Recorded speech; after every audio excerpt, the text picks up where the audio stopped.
D'accord. Et est-ce que tu as une journée type ou une semaine type dans ton organisation justement pour publier tout ce contenu, répondre aussi et intervenir sur les demandes de tes clients, parce que tu n'es pas que créateur de contenu. Et est-ce que tu as des outils à recommander justement peut-être pour automatiser certaines tâches? Alors, moi, j'automatise assez peu, je dois dire.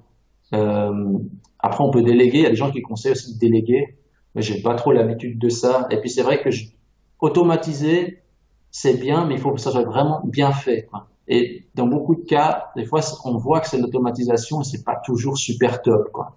Donc, et puis je suis peut-être pas encore à, on va dire, à un rythme où j'ai vraiment beaucoup besoin d'automatiser.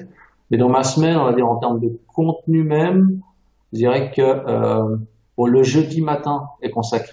Enfin, il y a une organisation. C'est normalement le mercredi soir à partir de autour de 17h15 jusqu'à 18h30. Je prépare le tutoriel vidéo que je poste en principe le jeudi matin.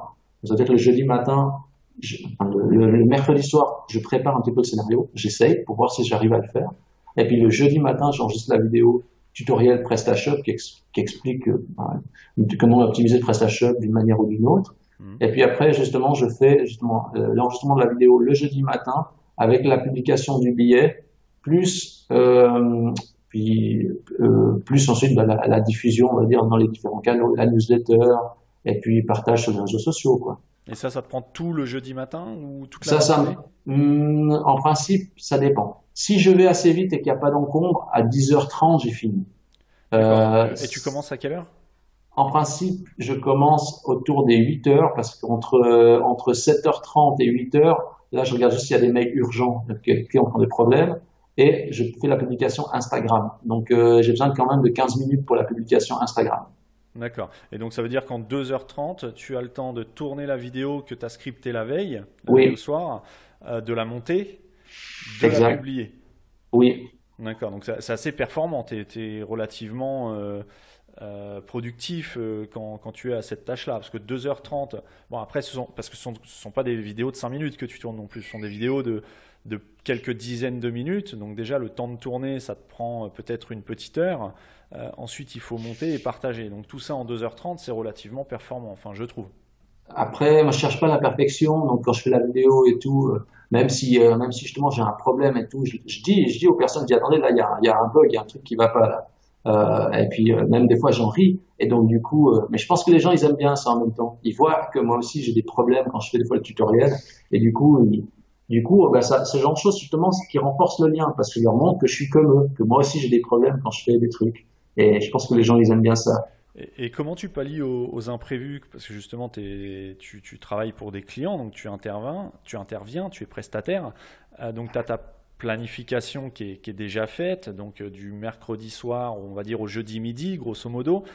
Si tu as un imprévu justement à 7h30 quand tu lis tes mails, est-ce que tu reportes ta publication et le tournage de ta vidéo à plus tard? Quand je dis un imprévu, c'est par exemple un site d'un de tes clients qui a son module de paiement qui ne fonctionne plus, par exemple, quelque chose vraiment d'important. Comment tu t'organises là-dessus? Alors, sachant que en fait la vidéo, elle dure, je sais pas, peut-être allez, entre 20 et 40 minutes, ça veut dire que finalement, il faut juste que j'aie besoin de 40 minutes Mhm. d'indisponibilité.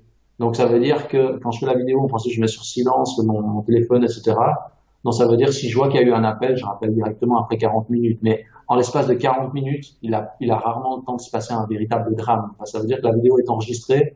S'il y a besoin, j'interviens juste sur le bug du client, je corrige ça, puis après je reprends ce que j'étais en train de faire, quoi. D'accord, Mais donc on va dire le plus important, c'est que la vidéo soit enregistrée. Après, je veux dire, même s'il y a un petit peu de décalage, ça c'est pas grave, on va dire d'une demi-heure ou de 45 minutes pour le reste. et sur tout Euh, le reste de ta semaine, du coup, tu es full intervention client, quoi. oui, après il y a aussi encore un autre contenu qui va être créé, c'est pour Kingavi, parce que Kingavi a aussi un blog, donc du coup je dois aussi l'alimenter. Et lui, par contre, il est fait un peu hors horaire, donc c'est plus le vendredi soir. Là, c'est spécial parce que je reviens au travail exprès où je fais en fait entre là normalement c'est entre autour des 20 heures, entre 20 heures et 21h30. Là, je fais l'article du blog pour Kingavi, donc un domaine dans lequel j'ai moins l'habitude de créer de contenu. Donc je crée un contenu là-dessus. Et puis après, je réponds à tout ce qui est commentaires YouTube, commentaires sur le blog aussi. y compris vendredi soir au bureau.